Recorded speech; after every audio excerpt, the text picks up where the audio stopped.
गोविंदा गोपाला गोविंदा गोपाला गोविंद गोविंद गोपाल भज मन गोविंदा गोविंद गोविंद गोपाल भज मन गोविंदा गोविंदा गोपाला गोविंदा गोपाला गोविंद गोविंद गोपाल भज मन गोविंदा गोविंद गोविंद गोपाल भज मन गोविंदा। सभी पुण्य आत्मा बहुत ध्यान से सुनिएगा। ब्राह्मण ने कहा, महाराज आपने क्या कर्म किया था ऐसा? ज्योतिषी जी ने कहा, सुनिए, पूर्व जन्म में मैं कौवा था, मेरी स्त्री गधी थी। क्या कहा? मैं कौवा था और ये मेरी पत्नी गधी थी। इसकी पीठ पर फोड़ा था, फोड़े की पीड़ा से ये बहुत दुखी थी और कमज़ोर भी हो गई थी। फोड़े में कीड़े पड़ गए जिन्हें खाने के लिए मैं इसके फोड़े में चोंच मारकर खा लेता था। इससे जब दर्द के कारण ये कूदती और आखिर त्रस्त होकर एक गांव के 10-12 मील दूर जंगल में चली गई। वहाँ भी इसे देखते ही मैं इसकी पीठ पर जोर जोर से चोंच मारी तो मेरी चोंच इसकी हड्डी में चुभ गई। इस पर इसने अनेक प्रयास किए, फिर भी चोंच नहीं छूटी। मैंने भी चोंच निकालने का बड़ा प्रयत्न किया मगर नहीं निकली। पानी के भय से ये दुष्ट मुझे छोड़ेगा ऐसा सोचकर वो गंगा जी में प्रवेश कर गई। ध्यान दीजिएगा, भाई जी ने आज गंगा जी की लीला सुनी ना, अब ध्यान से सुनिएगा। क्या बोली? पंडित बोला ये गंगा जी में घुस गई कि गंगा जी में तो ये निकालेगा चोंच अपनी, परंतु वहाँ भी अपनी चोंच निकाल नहीं पाया और आखिर में ये बड़े प्रवाह में बह गई। गंगा का प्रवाह तेज होने के कारण हम दोनों बह गए, अब बीच में ही मर गए। तब गंगा जी के प्रभाव से ब्राह्मणी बनी और मैं बड़ा भारी ज्योतिषी बना। अब वही मेरी स्त्री हुई जो कुछ दिनों और अपने मुख से गाली निकालकर मुझे दुख देगी, लेकिन मैंने चोंच इसको दर्द पहुंचाने के लिए नहीं मारी थी। अतः इसकी समझ में ठीक होगी और मैं भी अपने पूर्व कर्मों का फल समझकर सहन करता रहूँगा। इसका दोष नहीं मानता क्योंकि ये किए हुए कर्मों का ही फल है, इसलिए मैं शांत रहता हूँ, प्रतीक्षा में हूँ, कभी तो इसका स्वभाव अच्छा होगा। अब अपना प्रश्न पूछिए पंडित जी। अब वो पंडित आया था ज्योतिषी के पास पूछने के लिए। ब्राह्मण ने अपना सब समाचार सुनाया, पूछा, अधर्मी पापी राजा ने मुझ निरपराध का हाथ क्यों कटवाया? ज्योतिषी जी, राजा ने आपका हाथ नहीं कटवाया, आपके कर्म ने ही आपका हाथ कटवाया। पूछा, किस कर्म का?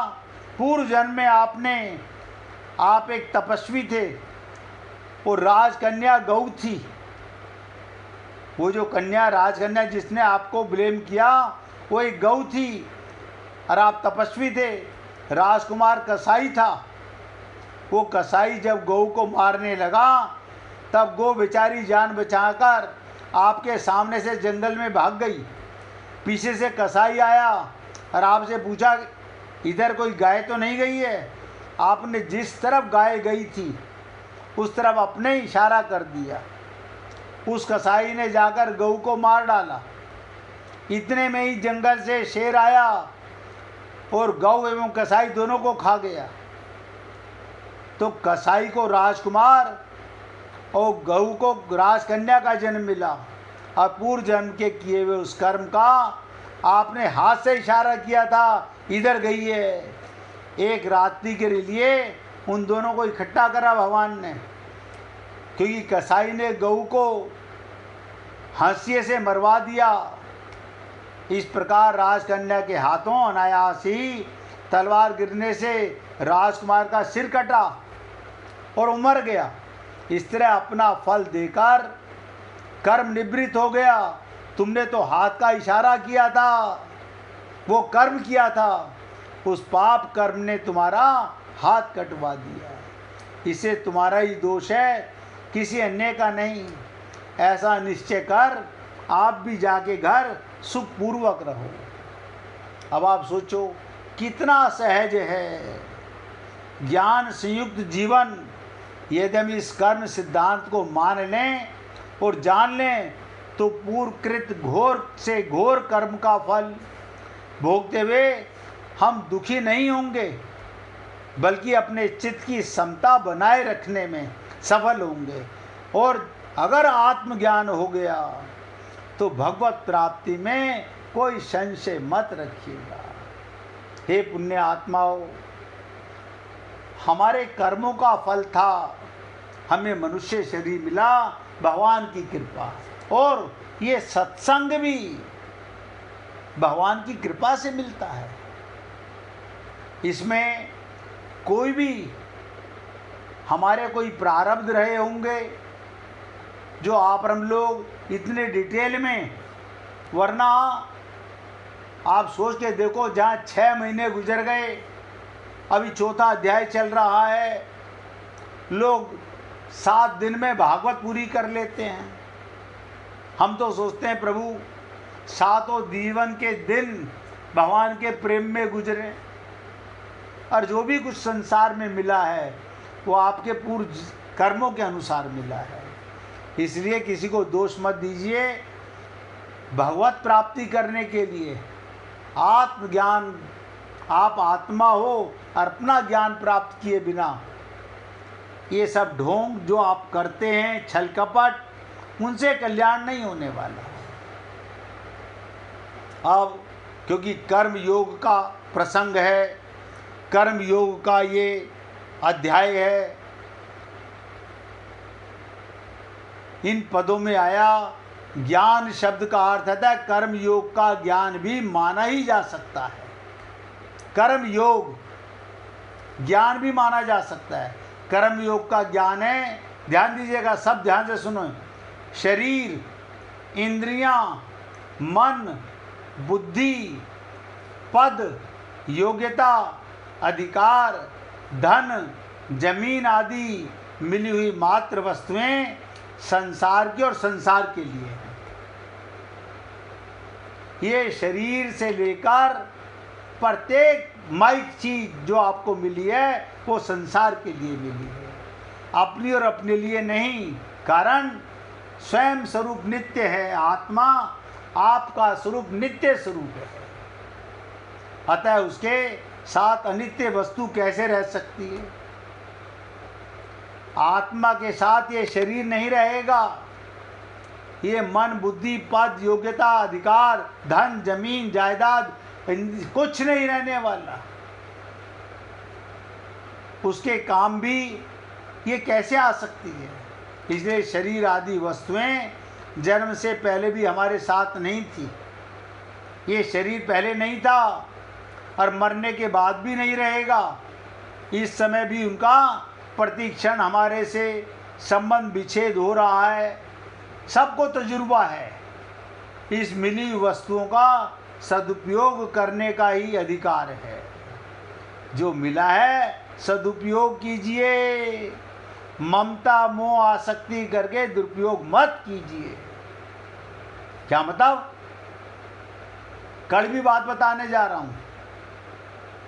अपनी मानने का अधिकार नहीं है इन्हें। आप और हम लोग इन पर कब्जा करके बैठ गए। शरीर मेरा, इंद्रियां मन मेरी, मन मेरा, बुद्धि मेरी, मकान मेरा, परिवार मेरा। आप सोचो, उत्पत्ति और विनाशशील चीज को अपना कहते हो, तो कब कहोगे मेरे तो गिरधर गोपाल, दूसरों ना कोई। सोचो कब कहोगे, कब ये लगन लगेगी? जब ये तन तुम्हारा नहीं, इसी में घमंड किए बैठे हुए हम लोग, इसी की अज्ञानता के कारण ममता मोह आसक्ति में फंसे हुए हैं और भगवान को पाना चाहते हैं। इसलिए मैंने कहा खाली गंगा जी में गोते लगाने से भगवान नहीं मिलते। सत्संग रूपी गंगा में अपने मन का मैल धोने से, शरणागति करने से, असली गंगा तो आत्मज्ञान की गंगा है, परमात्मा प्रेम की गंगा है। तो अपनी मानने का अधिकार नहीं, ये वस्तुएं संसार की हैं, इन्हें संसार की सेवा में लगाना है, यही इनका सदुपयोग है। अब किसी को अगर सुनने में कसर ना रही हो, फिर बता देता हूँ। शरीर, इंद्रियां, मन, बुद्धि, आपका पद, आपकी योग्यता, आपका अधिकार, आपका धन, आपकी जमीन आदि मिली हुई मात्र वस्तुएं संसार की और संसार के लिए। इन्हें जो भी व्यक्ति अपनी मानेगा, बस उसका कल्याण नहीं होगा, बंटाधार होगा।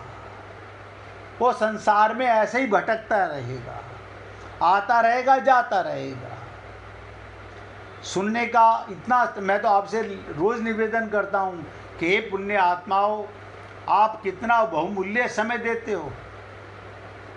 परिवार से हटाकर, संसार से हटाकर तब समय देते हो, तो उसका लाभ भी लेने का आपको फर्ज है, आपको अधिकार है। इसलिए इनको अपनी और अपने लिए मानना वास्तव में बंधन है या अपवित्रता है। जो वस्तुएं आपको बताई गई, आत्मा और परमात्मा को छोड़कर संसार की किसी भी वस्तु को अपना मानना बंधन का कारण है, और हमारा संसार में वापस आना बंधन का ही कारण होगा। इस प्रकार नाशवान वस्तुओं को अपनी और अपने लिए ना मानना, ये ज्ञान तप है।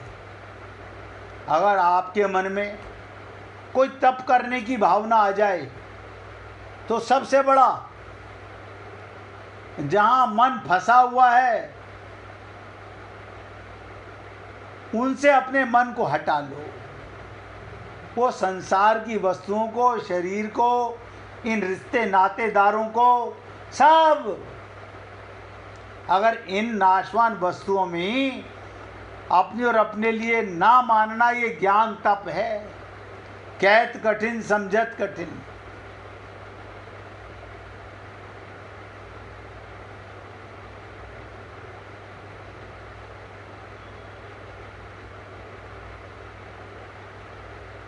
एक लीला के माध्यम से समझने का प्रयत्न कीजिएगा। संत महात्माओं की हमें और आपको नज़र नहीं आएगा, क्या इनकी भगवान से बातें होती हैं? हाँ, होती हैं। जिनका मन भगवान में लग गया, उनकी भगवान से बातें होती हैं। भगवान श्री कृष्ण के द्वारा श्री बाबा को बताई, ध्यान से सुनिएगा।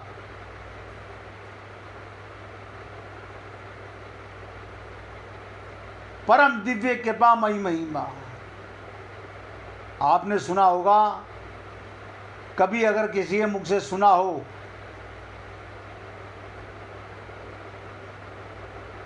संतों के बारे में कि कौन कौन भक्त भगवान के प्रेमी होते हैं, जिसने देह में रहते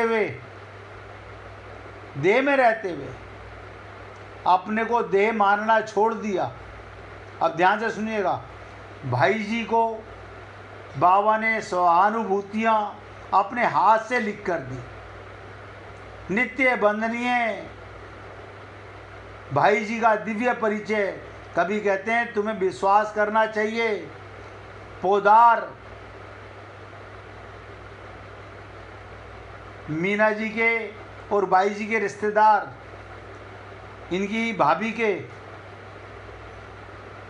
पोदार महाराज जीव के हृदय में एक क्षण के लिए भी नहीं हटता।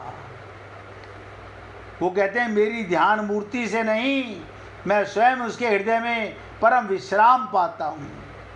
इसका अंतःकरण मेरा साक्षात धाम है।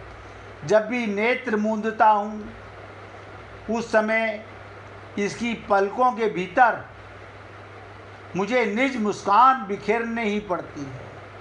वो स्वप्न देखता है तब भी वो इसके स्वप्न में रहता है। इसके जीव शरीर के ढांचे के भीतर अहमता, ममता, देह अध्यास, जगत का अध्याय लोग, वेद की भावना, भोग मोक्ष की इच्छा नहीं होती। मेरे विरह की अग्नि में सब जलकर खाक हो गई है। फिर भी मेरे मिलनानंद की अजस्त धारा से राख भी बह गई। तत्पश्चात क्या कहते हैं, मेरे प्रेम की प्रबल रसधारा ने उसकी गंध का लेश भी नहीं छोड़ा। अब वहाँ मात्र मेरा प्रेम ही लहरा रहा है। तरंगों पर तरंगे उठती रहती हैं। वो तरंगे भी मेरे ही रूप धारण किए हुए नहला रही हैं। मेरे जिस सगुण साकार स्वरूप के जो तुझे दर्शन हुए हैं वो किसी भी साधना का सर्वदा फल नहीं। भगवान क्या कहते हैं, मेरे सगुण साकार स्वरूप के जो तुझे दर्शन हुए हैं वो किसी साधना का फल नहीं। अद्वैत तत्व निष्ठा से करोड़ों कल्पों के पर्यंत साधना करने पर भी तुझे मुझे इस स्वरूप के दर्शन कदापि नहीं हो सकते। परंतु तेरे जीवन में ब्रज भाव का बचपन, पोदार महाराज जी ने ये ब्रज भाव संपन्न इतने उच्च कोटि का सिद्ध भक्त है, उसके कृपा प्रसाद से तुझे निराकारवादी अद्वैत तत्वनिष्ठ रसोस्पादन मिला। पोदार महाराज के देह को मैंने पूरा अपना यंत्र बना रखा है। अतः कभी उस देह का नियंता में गोपी वल्लभ श्री कृष्ण को जाता है, कभी गोपी तत्व उपदेश चतुर्भुज नारायण के रूप में इस देह से उनकी संकल्प पूर्ति होती है। आप सोचिए, रतनगढ़ में भाई जी के बारे में लिखकर दिया गया, थोड़ा सा अंश नीचे बता रहा हूँ। भाई जी की स्थिति को सर्वसाधारण समझा नहीं जा सकता। उच्च साधन संपन्न सत्संगी भी इन बातों को हृदयंगम नहीं कर सकते कि मेरे ध्यान में युगों युगों में ऐसी उच्च आध्यात्मिक स्थिति का कोई सिद्ध भगवत कृपा पात्र नहीं आया। परंतु हुआ होगा तो मेरी जानकारी में नहीं। वो क्या लिखते हैं, मैंने कहीं उल्लेख नहीं पाया। नारद भक्ति सूत्रों में महासिद्ध प्रेमी भक्त नारद जी ने सिद्धांतों में ऐसी स्थिति का उल्लेख अवश्य किया है। तो उनके संपर्क में आने वाले माया जगत के सभी जीव, चाहे वो मक्खी हो, चाहे वो मच्छर हो, चाहे वो पशु पक्षी हो, मनुष्य हो, पितृ हो, देवगण हो, कोई भी हो, एक न एक दिन तर जाएंगे। तो क्या कहा, भगवान श्री कृष्ण द्वारा बाबा जी को बताई गई श्री भाई जी के परम दिव्य कृपा की महिमा। ये संतों की कृपा कब और कैसे प्राप्त होती है, इसको समझने के लिए आप और हम लोग बहुत मर्मज्ञता से एक एक शब्द को, संतों की पुस्तक को हृदयंगम करें।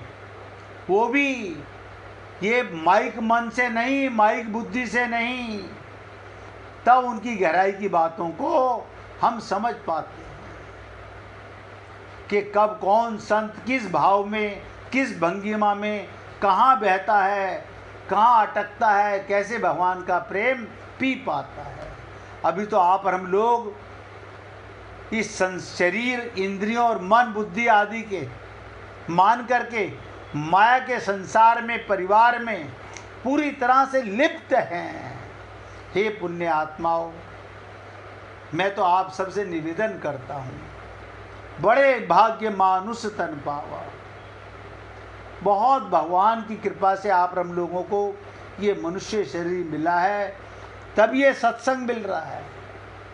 बस एक ही बात निवेदन करूँगा, आज तो ये श्लोक समाप्त नहीं हुआ, कल करेंगे।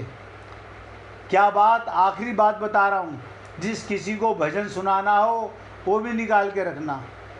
नाशवान वस्तुओं को, ध्यान दीजिएगा, नाशवान वस्तुओं को अपनी और अपने लिए मानना ज्ञान तप है।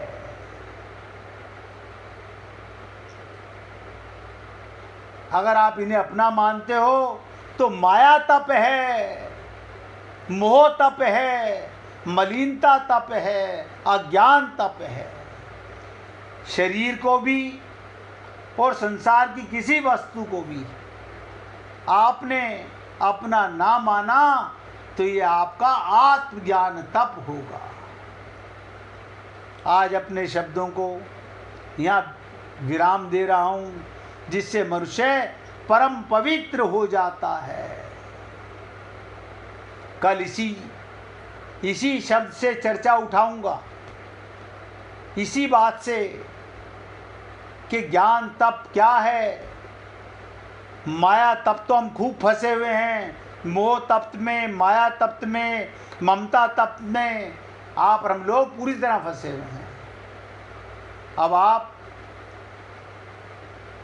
राजकुमार जी से भजन सुनिए, सुनाइए प्रभु। राधे राधे। राधे राधे भैया। रचा है सृष्टि को जिस प्रभु ने, रचा है सृष्टि को जिस प्रभु ने, वही ये सृष्टि चला रही है। जो पेड़ हमने लगाए पहले, उसी का फल हम अब पा रहे हैं। जो पेड़ हमने लगाए पहले, उन्हीं का फल हम अब पा रहे हैं। रचा है सृष्टि को जिस प्रभु ने, वही ये सृष्टि चला रहे हैं। इसी धरा से शरीर पाए, इसी धरा में फिर सब समाए। असत्य नियम यही धरा का, असत्य नियम यही धरा का। एक आ रहे हैं, एक जा रहे हैं।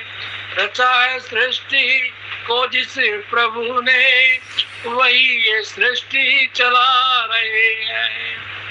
जिन्होंने भेजा जगत में जाना, जिन्होंने भेजा जगत में जाना, तय कर दिया लौट के फिर से आना।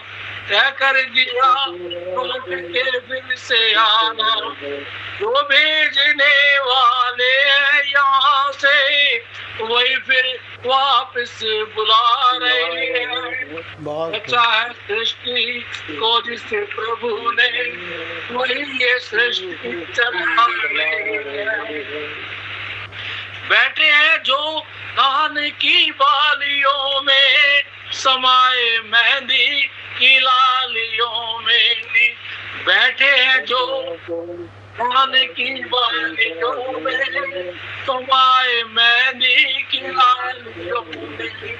हर डाल हर पत्ते में समा करे, हर डाल हर पत्ते में समा बिरंगे खिला रहे हैं। रचा है सृष्टि वही सृष्टि चला रहे हैं। वही ये सृष्टि चला रहे हैं। बोलिए वृंदावन बिहारी लाल की जय। जय जय श्री राधे, जय जय श्री राधे। बोलिए लाल जी का मंगल हो, सभी भक्तों का मंगल हो। सबको राधे राधे भैया। राधे राधे जी, सबको राधे राधे। राधे राधे जी, राधे राधे। राधे राधे जी, राधे राधे। सबको राधे राधे जी, राधे राधे। राधे राधे। सबको राधे राधे जी।